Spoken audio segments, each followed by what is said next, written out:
Tayo na at sumamba, magpasalamat sa ating Panginoon.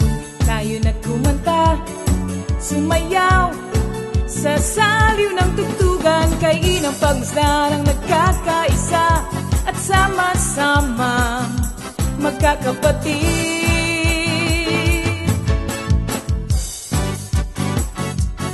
Tayo na't sumamba, kumanta. Tayo na sumamba, sumayaw kay Jesus. Tayo na at sumamba, magpasalamat sa ating Panginoon. Tayo na't kumanta, sumayaw sa saliw ng tugtugan, kay inang pagmasdan ang nagkakaisa at sama-sama magkakapatid. Kay Jesus ang iyong problema, magdasal, maghintay, magtiwala. Sa oras ng pangangailangan, si Jesus ang katugunan. Si Jesus ang ating Panginoon, kailanman di kanya iiwan. Si Jesus ang ating Panginoon, kasama sa lahat ng oras. Papuri at pasasalamat tanging sa'yo, alay. Tanging sa'yo, alay.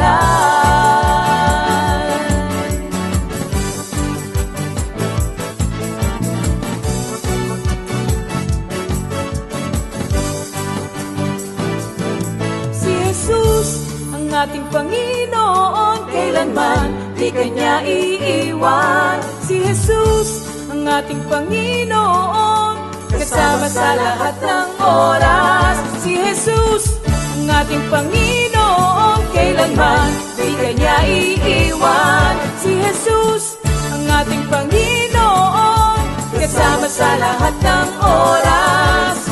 Papuri at pasasalamat tanging sa'yo, alay. Tanging sa'yo, alay.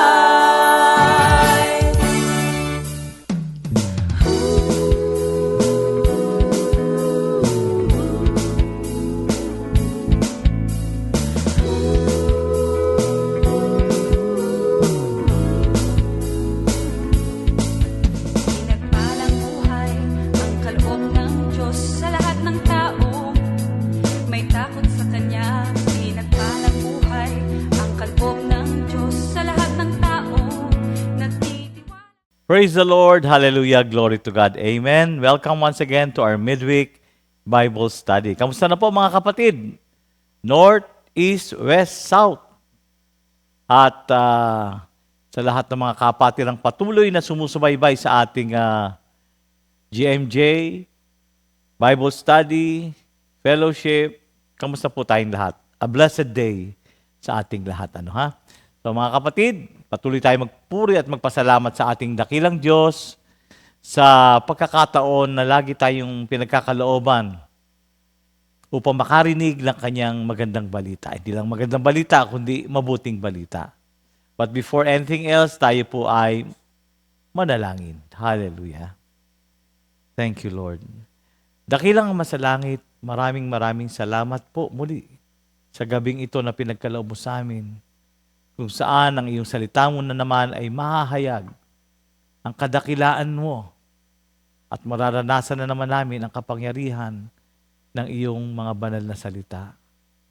Ama, sa gabing ito, muli namin inaalay sa iyo ang aming mga sarili bilang handog na buhay. Kaya muli po kayo mangusap sa amin, buksan niyo po ang aming puso't kaisipan gabay at patnubay ng iyong banal na Espiritu ay sumaamin upang lubos naming maunawaan ang bawat pagtutulong aming maririnig sa gabing ito.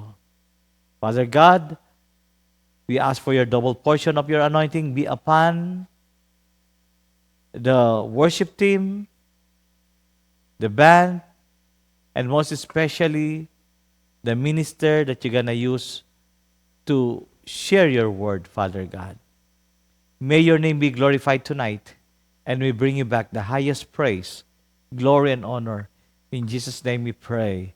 Amen. Thank you, Lord. Thank you, Lord. Ayan, mga kapatid, June 7, linggo po yan. Pagkatapos ng fellowship, ng lunch, Doc Mon Fidere is offering the following: the 2026 flu vaccine for strains at saka Pfizer Lifetime Pneumonia Vaccine, new 20 strains. On the day of pwede pong pagsabayin basta walang lagnat po mga kapatid. On the day of vaccination.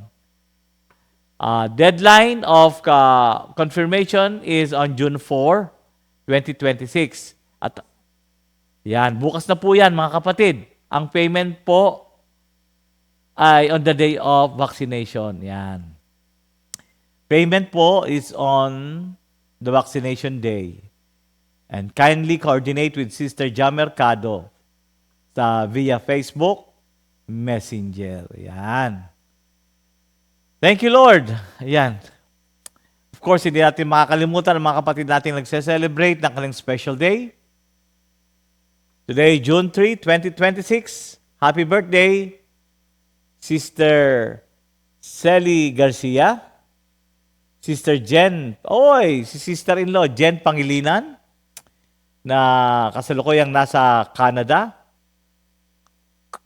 Brother Richie Concha, kapatid ni Sister Judith, Sister Ryan Nagit, Sister Arlene Navarro, Sister Zarina Reboledo, Brother Max Teves, Sister Joanne Miranda, and Sister Ria Orubia. Happy birthday and enjoy your day. Yan, thank you, Lord.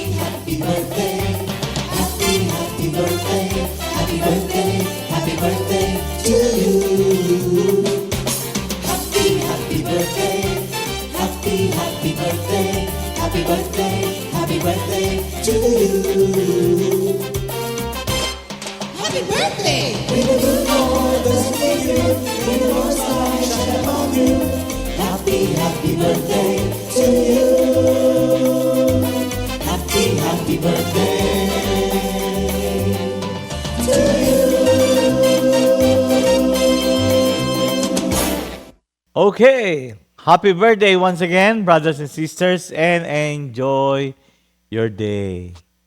Yan.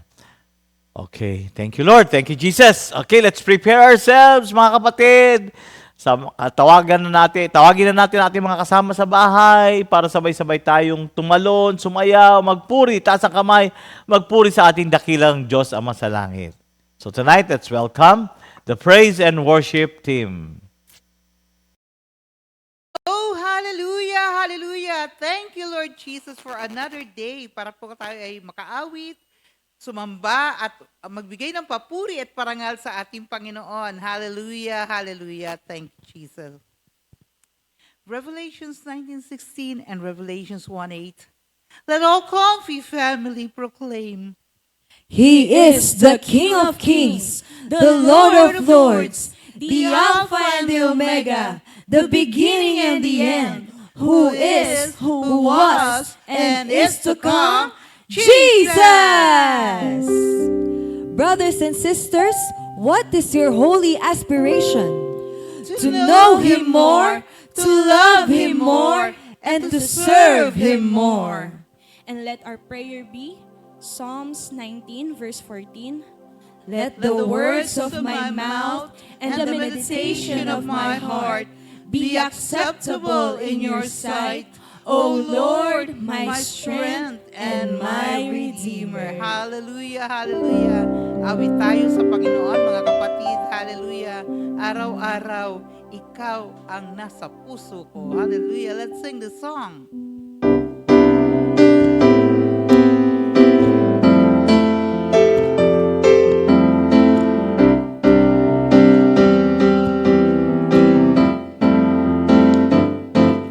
Araw-araw, ikaw ang nasa puso ko. Araw-araw, ikaw ang nasa isip ko. Araw-araw, araw-araw, araw-araw, ikaw ang hanap ko. Araw-araw, ikaw ang ligaya ko. Araw-araw, araw-araw. Dumaan man ang bagyo, magkakayanan ko, pagkat ang salita mo ang lagi hawak ko. Dumaan man ang tagumpay, mananatili sa'yo, pagkat ikaw, Jesus, ang kasama ko. Araw-araw, araw-araw, ikaw ang nasa puso ko. Araw-araw, ikaw ang nasa isip ko. Araw-araw, araw-araw, araw-araw, ikaw ang hanap ko. Araw-araw, ikaw ang ligaya ko. Araw-araw, araw-araw, dumaan man ang bagyo, magkakayanan ko, pagkat ang salita mo ang lagi hawak ko. Dumaan man ang tagumpay, mananatili sa'yo, pagkat ikaw, Jesus, ang kasama ko.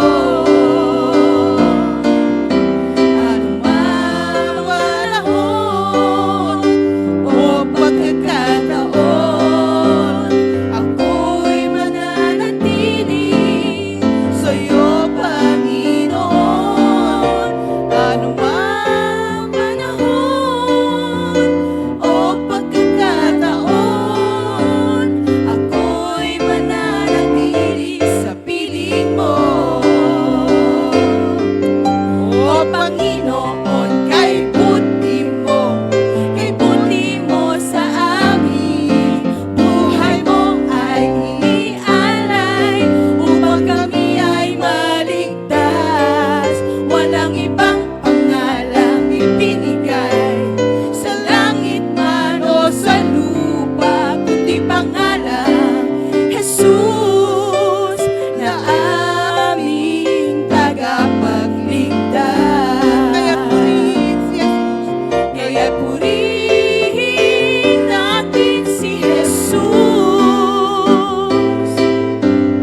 nag-iisa at banal na Diyos. Hallelujah.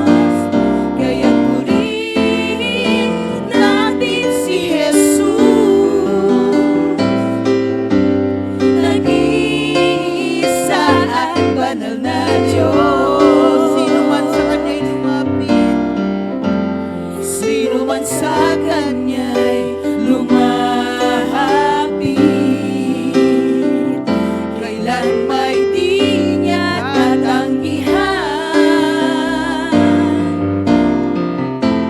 Sino man sa Kanya'y manahaling, ay may buhay na walang hanggan. Kaya purihin natin si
sapagkat siya'y karapat dapat lamang napapurihan at parangalan at sambahin. Hallelujah. Thank you, Jesus. Praise you, my Jesus.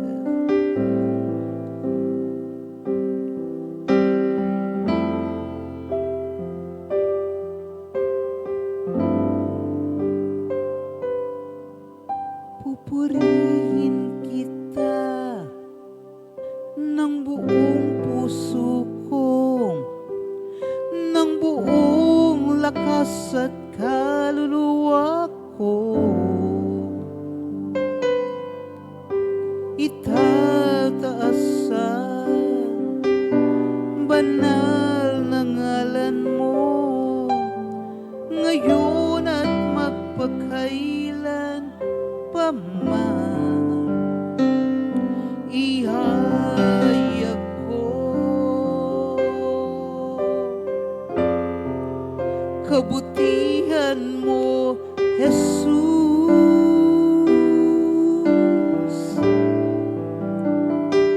Ihayag ko ang pag-ibig mo, Jesus. Pupurihin kita. Pupurihin kita ng buong puso ko,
Palakpakan po natin ang ating Panginoon. Thank you, Jesus. Hallelujah.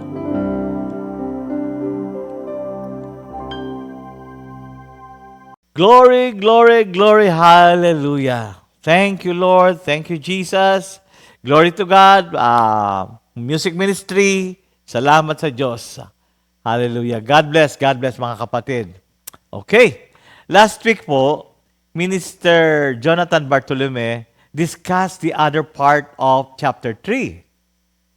Yan, of the book of the Philippians. And tonight, let us welcome Minister Jerry Orlina for chapter 4. Let's welcome my co-minister. Good evening po, brothers and sisters. Miyerkules naman po ulit. Tayo po ay binigyan ng pagkakataon na makapag-aral po ng kanyang mga salita. Salamat sa Panginoon. Purihin ng Diyos. Glory to God. Ang ating pong pag-aaralan ay nasa sulat ni San Pablo sa mga taga-Pilipos. 4, talatang 4. Philippians 4, verse 4. Rejoice in the Lord always. I will say it again, rejoice. Sa ibang version, rejoice in the Lord always. I say it again, rejoice. Sa Tagalog, magalak kayo sa Panginoon. Inuulit ko, magalak kayo. Alam po ninyo itong Philippians 4, verse 4.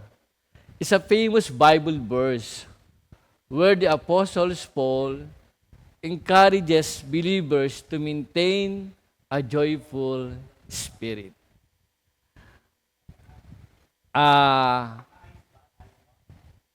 Ang pagiging masayahin, sabi nga be joyful always.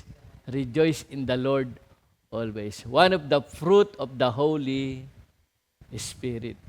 At merong kasabihan sa Kawikaan, ang taong masayahin, humahaba ang buhay. Mga kapatid. Tsaka pag ang tao masaya, kinagigiliwan ng kapwa. Hindi lamang siya kinagigiliwan ng kapwa, kumbaga, nagiging magandang atmosphere.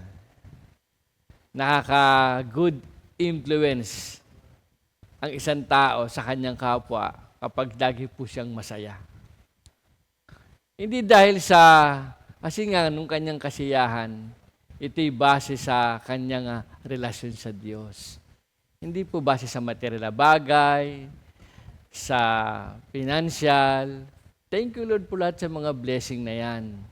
At sa status ng buhay, hindi po doon nakabasing kasiyahan niya. Pero talagang pag-bless po tayo materially, financially, at maganda po yung buhay natin, maayos ang pamilya natin, talagang sino ba naman hindi magagalak o magiging masaya. Pero ang pino-point out po rito, nung kagalakan natin, maintindihan po natin na galing po sa ating pakikipag-ugnayan sa ating Panginoong Jesucristo. Ito po ay bunga ng banal na Espiritu Santo at bunga ng pagkaunawa natin sa mga salita ng Diyos. Mga kapatid, sa totoong buhay po, madaling maging masaya kapag sumasang-ayon po ang sitwasyon sa ating kagustuhan. Ang sitwasyon po. Pero minsan, nalilimitahan ang kasiyahan na yan kapag dumarating na ang pagsubok sa buhay.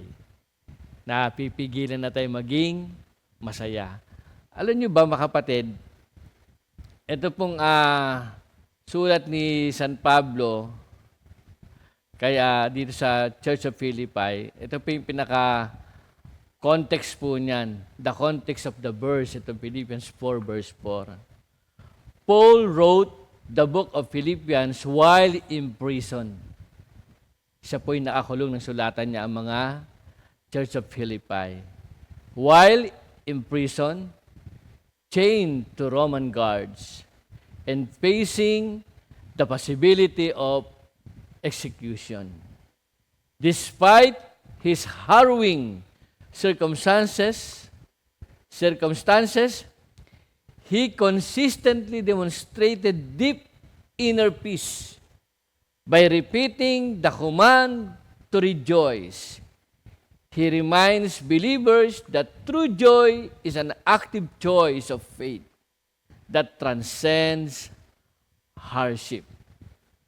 Yan po ang pinaka-context po nung Philippians 4 verse 4. Siya po ay naakulong. Abi, ang hirap po nung naakulong, mga kapatid. Nung kulungan po nila, kumbaga nasa dungeon. Madilim, wala kang kasama sa loob, malungkot, walang nagtatapik ng balikat mo. Tapos, wala kang kausap. Nag-iisa ka lang. Nakatingin ka lang sa paligid mo na hihintay mo na lang nung iyong katapusan. Pero dahil sa pakikipag-ugnayan po ni San Pablo sa ating Panginoong Kristo, nung kanyang pong suffering, hardship, difficulties, trial sa paglilingkod sa Panginoon, nalalabanan niya po ang kalungkutan dahil sa ating Panginoong Kristo. Kaya sabi niya rito, rejoice in the Lord always. I will say it again, rejoice. It is a command to maintain a consistent inner state of gladness, grounded in your relationship with God, rather than relying on temporary happiness caused by positive external circumstances. Ayan It is a command to maintain a consistent inner state of gladness, grounded in your relationship with God. Ito pong joy natin, anggap natin, hindi po ito nabibili. Ito po ay ipinagkakaloob ng banal na Espiritu Santo. At ang kagalakang ito, nag-aalis po ito ng pagkatakot, ng pagkabalisa, nag-aalis ang kawalan ng katiyakan. Nung kaligayahan dito, alam mo na, dahil si Lord kumikilo sa buhay natin, dahil meron tayong word kay Lord, punong-puno tayo ng pag-asa. Kaya tayo nagiging masaya kahit nakaka-experience tayo ng mga suffering sa buhay. Tulad ni San Pablo, ang hirap po nakulong, pero sabi niya sa mga nasa labas, sa Church of Philippi, rejoice in the Lord always. I say it again, rejoice. So ulitin ko, it is a command to maintain a consistent state of gladness grounded in your relationship with God, rather than relying on temporary happiness caused by positive external circumstances. So rejoice in the Lord. Your joy is not an anchor in the world. So, nung kaligayahan natin dito, nung happiness, hindi ito nakabase o nakaangkla sa mundo. Your joy is not anchored in the world. Your current struggle or material success, instead, it is a spiritual fruit rooted in who God is, His promises, and His constant presence, mga kapatid. Rejoice in the Lord.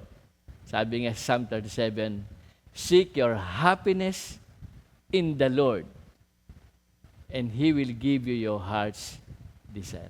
Sa Diyos po natin hanapin ang ating kaligayahan. Kasi perfect po yung kaligayahan na galing sa Diyos. Nung kaligayahan na galing sa Panginoon, ang sarap mabuhay.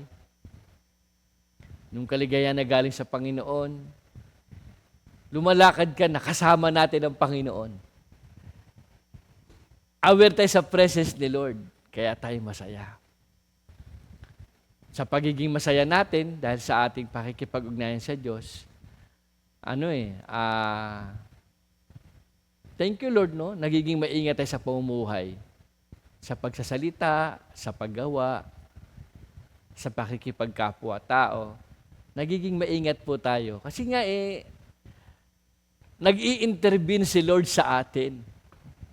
Sa Philippians 2:13, God is always at work in you to make you willing and able to obey His own purpose. Pag nagagawa po natin ang kalooban ng Diyos, naku mga kapatid, nung kasiyahan na yan, priceless. Hindi po pwedeng papantayan ng anumang kaligayahan dito sa lupa. At hindi po yan binibili. Sa mundo po ang kaligayahan na bibili. Maski ang pag-ibig sa mundo na bibili. Pero ang Panginoon na ibinigay sa atin, nung joy na to, walang iba kundi ang ating Panginoong Hesukristo. Kaya dahil dyan, rejoice in the Lord. Your joy is not anchored in the world, your current struggle or material success. Instead, it is a spiritual fruit rooted in who God is, His promises, and His constant presence. Rejoice in the Lord. Second, rejoice in the Lord always. Always. The Apostles Paul emphasizes that joy is not just a seasonal emotion. It is a habitual attitude you can actively choose to maintain even when life gets heavy. So, always palagian. Kumbaga, kaya nga sabi sa kanina sa ating binasa unang-una pa lang, no? Encourages believers to maintain a joyful spirit. Alam nyo, pag nasa atin ang salita ng Diyos, kasi noong unang panahon, ang salita ng Diyos o ang kautusan ng Diyos ay nakaukit sa tapyas ng bato. Pero ngayon, dahil sa ating pakikipag-isa sa ating Panginoong Hesukristo, ang salita ng Diyos ay nakatanim at nakaukit na sa ating puso at isip. Kaya alam nyo, hindi na tayo nahihirapang sumunod sa ganap na kalooban ng Diyos. Kasi nga, kumikilos ang Panginoon sa buhay na. Nami-maintain. Nung eto nga, sabi nga din sa binasa natin, itong joy na to always,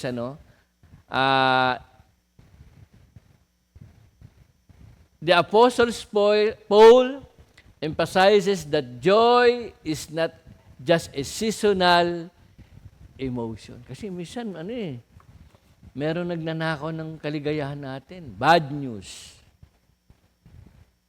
Minsan, unpredictable circumstances. Minsan,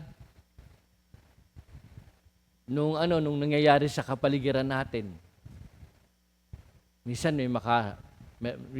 naaalis ng ating kaligayahan kapag nasaktan ng damdamin natin.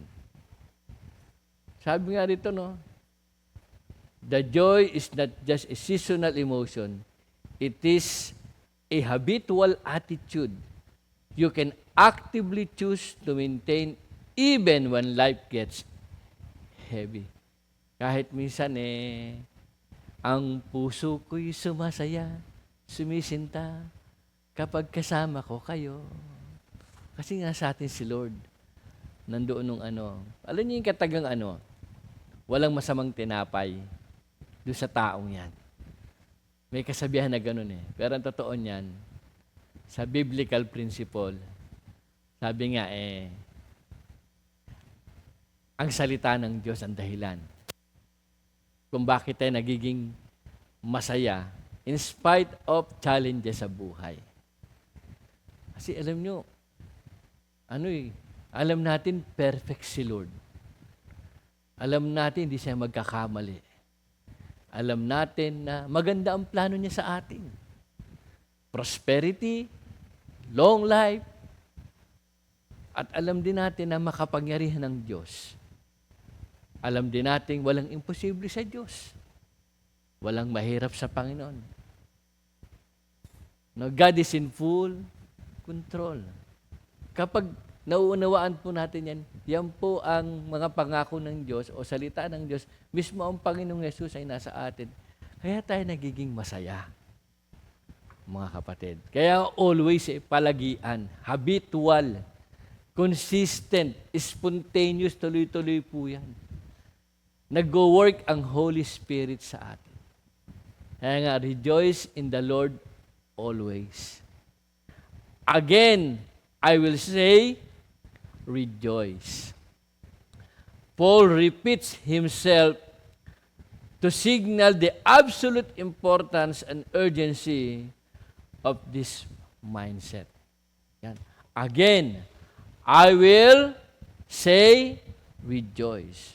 So, repeat, sa kay San Pablo, Paul repeats himself to signal the absolute importance and urgency of this mindset. So, rejoice in the Lord always.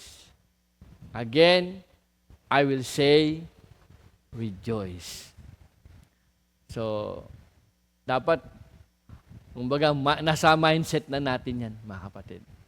Natutuwa nga ako,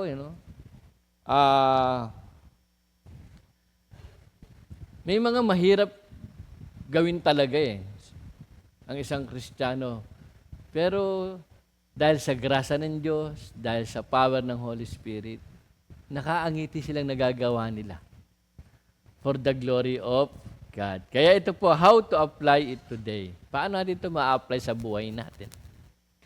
Practice gratitude. Noong taong masayahin, practice gratitude. How to apply it today? Focus your attention on God's blessing and His faithfulness rather than fixating on what you currently lack or the problems you face. So, dun tayo. Practice gratitude. Have a heart of gratitude. Mga kapatid, focus our attention on God's blessing and His faithfulness. Doon tayo tumingin. Doon tayo mag-focus. Minsan, nagiging overthinker tayo, kaya hindi tayo nagiging masaya. Isip tayo ng isip. Hindi tayo makatulog minsan. Kasi nakafocus tayo sa ating kaisipan na akala natin, yun ang makapagbibigay ng solusyon. Hindi. Si Lord pa rin. Kay Lord matatagpuan ang blessing. No avenues of blessing. Siksik, liglig at umaapaw pa. Kaya, practice gratitude. Palagian natin gawin na magpasalamat, magpuri, magalak. Kaya yung lesson, ito yung nais ng Diyos sa mga nakipag-isa sa Kanya. Be joyful always, pray at all times, and be thankful in all circumstances. Yan po ang nais ng Diyos sa lahat ng nakipag-isa sa ating Panginoong Jesucristo. No? Lagi tayong magpasalamat, mga kapatid. Yan po ang nais ng ating Panginoon. So, practice gratitude, mga kapatid. Simulan natin sa ating personal na nung ating isa sa gratitude ng practice. Lagi ka nagpe-pray, meron kang quiet time, reading the Bible, nagpe-fellowship, nag-a-attend ng prayer meeting, nagpapasalamat tayo, nagpupuri tayo, naglilingkod tayo sa Panginoon, through church, sa mga kapatiran. So, practice gratitude at maging sabi nga sa salita ng Diyos, tayong lahat ay kayang-kayang pagpalain ng Diyos, higit pa sa ating pagpapala upang may magamit tayo sa pagkakawang gawa. So, gratitude, sa Panginoon, nung kanyang katapatan at nung kanyang blessings. Kaya sabi, do not forget how kind He is. Sabi nung Psalm 103, praise the Lord my soul, all my being, praise His holy name. Praise the Lord, my soul, and do not forget how kind He is. So focus on God's blessing and His faithfulness, mga kapatid. Pangalawa, focus on eternal perspective. Ba? Focus on eternal perspective. Use this verse as an anchor when overwhelmed. Remind yourself that God's love and your salvation are constant, regardless of the temporary storm around you. So, sabi dito, use this verse as an anchor when overwhelmed. Remind yourself that God's love and your salvation are constant, regardless of the temporary storms around you. Focus on eternal perspective. Kaya nga sabi ng Bible, kung ang pag-asa natin kay Kristo ay dito lamang sa lupa, tayo na ang pinaka-miserableng tao. Sabi ni San Pablo, we are saved, alam na we are saved, we are being saved, and we will be saved. Mga kapatid, ano po? No? Anchor when, sabi nyo, itong verse na to, no? Remind yourself that God's love and your salvation are constant. Patuloy, ano? Nung pagmamahal sa atin ng Diyos, lagi natin alalahanin sa ating sarili ng kaligtasan. Mga kapatid. Number 3, how to apply it today. Connect with the community. Ito. Paul often partner with fellow believers to encourage mutual support. Ayan. Kaya nga, kapag ang tao masayahin, talagang nagiging good influencer siya ng kanyang kapwa. Kinagigiliwan siya ng kapwa, nakakapag-create siya ng magandang sitwasyon. Kaya connect with the community. Nung-joy na yan, binigay ng Diyos sa atin yan. Regalo sa atin ng Diyos. Para magamit natin sa body of Christ, sa church, sa community. Para ma-strengthen. Kasi marami nanghihina nga sa church, minsan nanghihina. Kaya tayo ang gagamitin ng Panginoon para maging malakas sila. Nung makita pa lang nila tayo, oy, glory to God, ito yung taong ito, a man of, encourager, So, Paul often partner with fellow believers to encourage mutual support. You can deepen your faith by reading about this concept or finding community resources through platform like Bible study tools. Ayan, mga kapatid na po. Connect with the community. Ang maganda pa nito, nagagamit tayo ng Panginoon. At nagiging kasangkapan tayo ng kalooban ng Diyos. Nagiging channel tayo para ang salita ng Diyos ay mabahagi. Nung makapamuhay po tayo na nakalulugod sa Panginoon, glory to God na marami nang mabibless doon na nagkikreate tayo ng kagalakan talaga niya. Kasi hindi natin makontain, lumalabas sa puso natin yan. Ang sarap maglingkod sa Panginoon. Mga kapatid, mainit, minsan traffic, minsan malayo, minsan, parte ng paglilingkod yan, pero pag nandoon ang kagalakan na nagbumula sa Diyos, sasabihin mo, thank you Lord, dumadaan lang ito.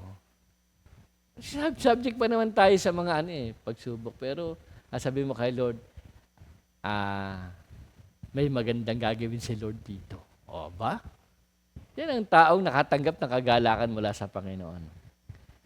Eto, why it matters. When you are anchored in the joy of the Lord, you build a resilient spirit. This inner tranquility also makes you better equipped to handle stress, resolve interpersonal conflicts, and replace anxiety with God's peace.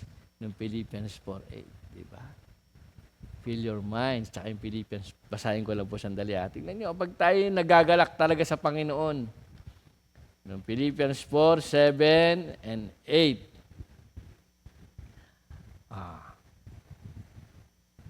At ang kapayapaan ng Diyos na hindi kayang maunawaan ng tao ang siyang mag-iingat sa ating puso at pag-iisip dahil sa ating pakikipag-isa kay Heso Kristo. Bilang pagtatapos, mga kapatid, lagi ninyong isaisip ang mga bagay na karapat-dapat at kapuri-puri. Mga bagay na totoo, marangal, matuwid, malinis, kaibig-ibig at kagalang-galang. Isagawa ninyo ang lahat ng inyong natutunan, tinanggap, narinig at nakita sa akin, sa gayon, sa inyo ang Diyos na nagbibigay ng kapayapaan. Yun ang bunga ng banal na Espiritu, ang kagalakan kapag nasa atin. Kasi nagagawa natin ng nais ng Diyos. Kaya sa gabing ito, mga kapatid, salamat sa Panginoon at muli tayong nakarinig ng kanyang mga salita na nagbibigay buhay, nagbibigay kalakasan, at keep walking on the straight path. Sabi nga sa awitin natin, for I am with you. Lift up your tired hands, strengthen your trembling knee. So, nung joy na yan, sa ating journey, kasama natin yan, si Jesus Christ yan. Magandang gabi muli. God bless you and keep you. 2 Timothy 2:2. Hallelujah. 2 Timothy 2:2. Praise the Lord. 2 Timothy 2:2. You and me, let us proclaim the gospel. 2 Timothy 2:2. Hallelujah. 2 Timothy 2:2. Praise the Lord. 2 Timothy 2:2. You and me, let us proclaim the gospel.